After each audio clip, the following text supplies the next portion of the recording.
Chapter 142. The wave of monster attacks is approaching, getting closer and closer. From this viewpoint, hundreds of different types of monsters can be seen, even up to thousands, are fiercely rushing over. Standing out in this crowd is a light orange sand snake, its mouth wide open, roaring loudly, as if commanding its monster army. On this side, the golden ant leads the monster warriors of Misty Mountain into battle. This formation is quite awkward, with only the divine flower, golden ant, two-headed fire lizard, assassin cockroach, and our best friends, the leopard and two-headed wolf. Fortunately, these named warriors are all excellent fighters, the best of the best, and have been nourished by leaders of life essence from the divine tree. The divine flower is the first to engage in combat, using a wide-ranging skill that is very suitable, the mental control skill. Her eyes immediately light up, her body covered by a layer of faint yellow light, which is strongly radiating into space. The small sand mice are the first creatures affected. Under the control of the divine flower's mental force, these creatures begin to halt their advance and fall into a state of confusion. The controlled sand mice immediately turn to attack their own kind. The golden ant soars through the air, moving while doubling its strength with its own skill. The next attack will be a decapitation with double strength. Swish! A sweet slashing sound rings out. To kill the enemy, you must first kill the king. That's why the golden ant targets the most prominent giant snake with a body color we often call nude. It's just a pity that your skin color is too conspicuous and provocative. After the golden ant strikes its enemy, it silently watches as the wound on the body of the giant nude snake slowly heals. Very quickly, the golden ant understands that this beast carries the earth element, so its recovery ability when in contact with the ground is extremely terrifying. A chilling roar rings out, and the giant snake opens its huge mouth to bite the golden ant. The golden ant, standing within the attack range of the nude snake, cannot avoid this attack. But there is a better method, which is to cut off its head. The golden ant once again decapitates the giant snake, and like before, the head is quickly replaced by wind and sand from the ground, returning to normal. It seems this battle will be a brain-damaging one for the golden ant. On this side, the white-spotted leopard and two-headed wolf are fighting a giant mantis, while the two-headed wolf stands opposite, constantly insulting and mocking the mantis to attract attention. The white-spotted leopard has jumped onto the mantis's branch and started attacking it. Their coordination has indeed improved. The assassin cockroach here is enjoying his bath time, yes, bathing in the blood of the enemy.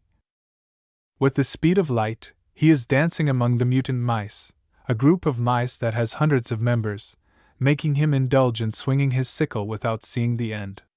The divine flower is controlling her mouse army to attack the enemy, suddenly sees a monster army coming. Hey, the leader of this group with a huge body, is it a beetle?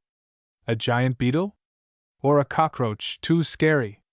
The monsters under its command are marching in order, looking very organized, especially, they are walking like models on the catwalk, too strange. At this moment, the giant cockroach has seen the divine flower, and it understands that the divine flower is the leader of the mouse group, so it roars, then rushes forward. Its huge body but the force of its launch is very terrifying.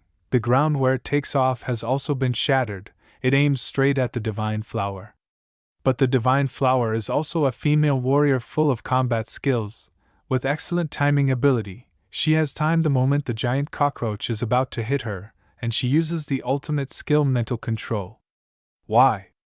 Because this distance is too close. It seems that no creature can resist the manipulation of the divine flower, of course excluding some top characters on Earth, such as the divine tree.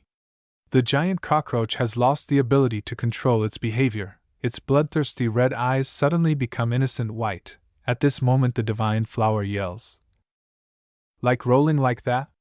Then you roll towards your teammates.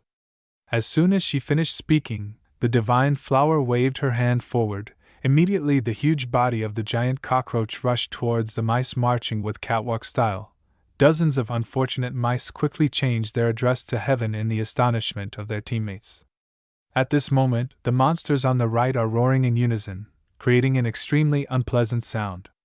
The divine flower unconsciously looks over and sees that these monsters have indeed gathered into a very crowded army. Although they are not too strong, the large number will be a difficult problem to solve. Thinking of this, cold sweat flows down, wetting the divine flower's cheeks.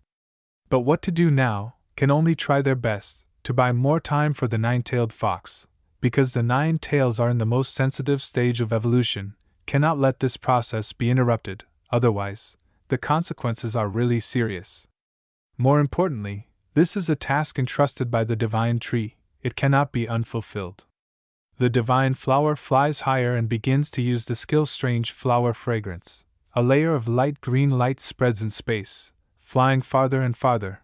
This layer of light carries a gentle fragrance. Yes, it is gentle like a mother's heart, making all creatures that smell this scent become gentler and more peaceful.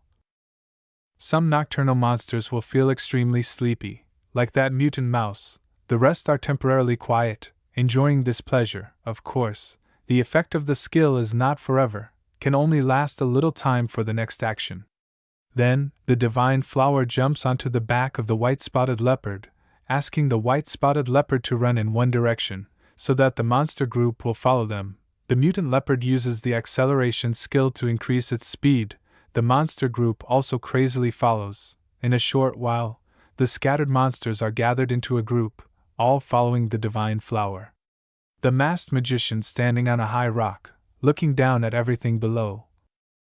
Seeing the divine flower using intelligent tactics to fight against the enemy, he can't help but praise. Didn't expect that there are so many good seeds beside that guy. As the divine flower and the mutant leopard are running, suddenly from under the sand, a giant sand snake unexpectedly appears. This is a transcendent second-order sand snake. The mutant leopard has to stop, unable to continue running. The golden ant looks over. This sand snake was just killed by him. Another one appears near the divine flower. It seems there are two sand snakes, really troublesome.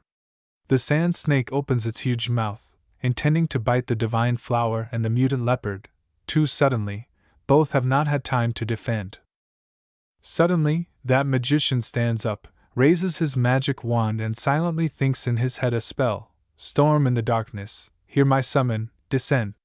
Immediately, the wand in his hand lights up brightly with a sparkling light green color. At this moment, right where the divine flower and the mutant leopard are, a powerful sandstorm suddenly sweeps through, obscuring the vision of the giant sand snake. Both are surprised and do not understand what is happening. The sandstorm gets bigger and bigger. The golden ant and everyone else are all obscured from view. The one who created this really do not know if it is an enemy or a friend. The nine-tailed fox also feels a strange power in the area, making her frown with worry. On the outside, only see hundreds of mutant mice are being sucked into the whirlwind and lifted into the sky. The powerful whirlwind does not expand further but only whirls around in the combat area. Even the position of the nine tails is not affected. The nine-tailed fox immediately feels clearer. This entity is a transcendent third order. She does not understand why such a powerful existence appears here and what its purpose is. Thinking of this, the nine tails feel even more worried. The divine flower, golden ant, and the warriors of Misty Mountain are not affected at all. Only the mutant leopard is covered with sand in its fur, and has to be busy shaking off the dust. Rubbing his eyes twice, the golden ant finally believes his eyes. There is no trace of the enemy left. The golden ant exclaims, "Hey, what's going on? The enemy has disappeared." The divine flower and the assassin cockroach are like the golden ant, have nothing to say, all are surprised. That magician is a monster. He lifts his foot and starts moving, as if he has finished his work here. His whole body is covered by a very noble light green light, and his face is always covered. It seems this man is getting closer to the golden ant and the divine flower. At this moment they feel the terrifying power from him. All feel their hearts trembling, wanting to thump. This magician always looks at the bright light that the nine tails create, as if he can't take his eyes off. Then he finds a place in the desert, sits down, sticks his wand into the sand, takes a little rest, or seems to be waiting for someone. Half a month has passed. The golden ant still sees that magician sitting still there, not moving at all, even not going to the toilet. The golden ant feels very strange, but strange is also fine, because after investigating, the golden ant knows that the man in front of him just raises one arm and can suppress a whole tide of monsters. It's best not to disturb unless you no longer want to live. Boom! The soft and subtle footsteps of the divine tree can be heard clearly by everyone miles away.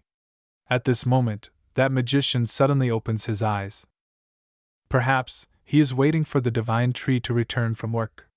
The magician immediately stands up to observe this lord more closely, thinking in his heart, "Is this the tree of heaven?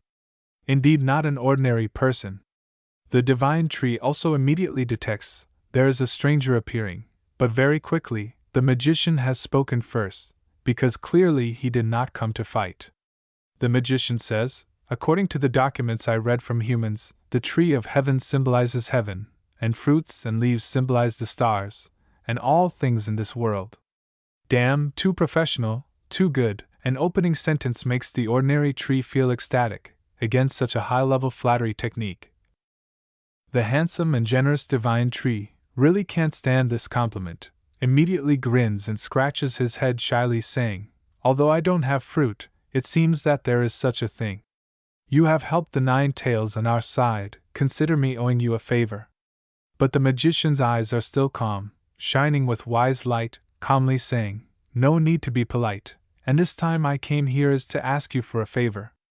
End of chapter 142.